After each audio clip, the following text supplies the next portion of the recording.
کا کمنٹس آیا کہ ہم اس لیے مسلمان نہیں ہوتے کہ فضول کی ٹینشنیں بہت ہیں اسلام میں. بات آ رہی ہے سمجھ میں؟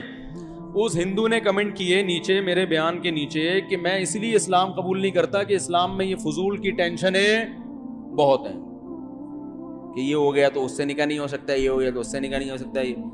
تو بھائی ہمارے لیے یہ ٹینشنیں کیوں ہیں؟ یہ غیرت مند لوگوں کی زندگی ایسے ہی ہوتی ہے کہ جب آپ کے بیٹے کی شادی ہوئی اور بہو بن کے کوئی عورت گھر میں آئی تو اسلام آپ کو یہ اجازت ہی نہیں دیتا کہ آپ اس پہ ہوس کی نگاہ ڈالو. اب آپ نے جب بھی اس کو دیکھنا ہے اپنی بیٹی کی حیثیت سے دیکھنا ہے, اور محفوظ ہے.